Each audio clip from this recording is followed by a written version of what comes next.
Good evening and welcome to the Channel Studios here in London with your international news around the world in 5. There seem to be some people killed that aren't supposed to be killed. President Donald Trump says the US military is considering very strong options in Iran as anti-government protests, which have reportedly killed hundreds, enter a third week. The US-based human rights activist news agency says it has verified the deaths of nearly 500 protesters and 48 security personnel in Iran, while sources say the death toll could be much higher. Trump has threatened to intervene and said on Sunday that Iranian officials had called him to negotiate, but added, "We may have to act before a meeting." Iranian leaders have described the demonstrators as a bunch of vandals and called on their supporters to take part in pro-government marches on Monday. Federal prosecutors have opened a criminal investigation into Federal Reserve Chair Jerome Powell. In a highly unusual move, Powell disclosed that the U.S. Department of Justice served the agency with subpoenas and threatened a criminal indictment over testimony he gave to a Senate committee about renovations to Federal Reserve buildings.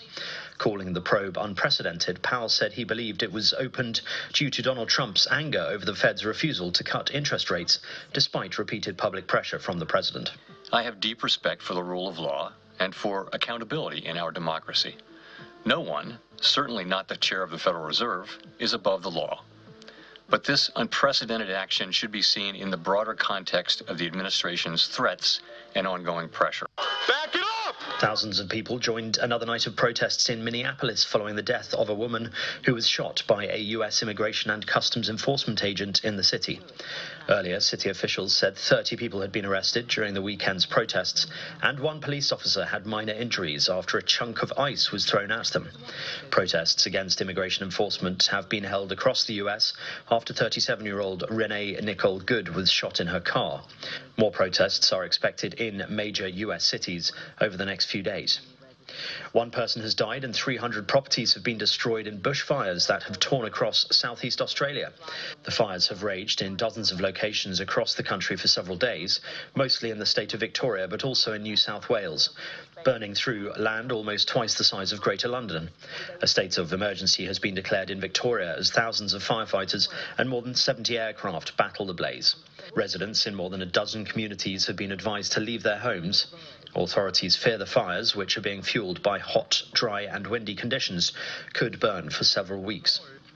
Sudan's military-led government has returned to the country's capital after nearly 3 years of operating from its wartime base in the eastern city of Port Sudan. Unprecedented war, unprecedented invasion. Sudan's Prime Minister Kamel Idris told reporters that the government of hope was officially back in Khartoum and would begin efforts to improve services for the city's beleaguered residents. The military was forced out by the paramilitary Rapid Support Forces when civil war erupted between the two sides in 2023. The army recaptured it in a significant breakthrough last March. Khartoum has been recovering from years of fighting.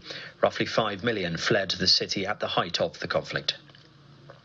Thousands of tourists have been stranded in Finland's Lapland as a severe cold spell has grounded flights out of one of its airports. Departures from Lapland's Kittilä airport that would have ferried winter travellers back to places like London, Bristol, Manchester, Paris and Amsterdam were all covered on Sunday as temperatures did not move above -35. Temperatures as low as -39 Celsius are forecast by Finland's meteorological agency. The extreme cold makes it hard to de-ice planes, while maintenance and refuelling equipment on the ground can also freeze.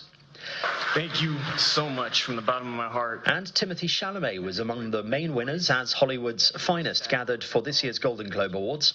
The 30-year-old beat stars including Leonardo DiCaprio and George Clooney to the award for Best Actor in a Musical or Comedy for table tennis caper Marty Supreme. Thank you. Irish actress Jessie Buckley was named Best Drama Actress for Hamnet.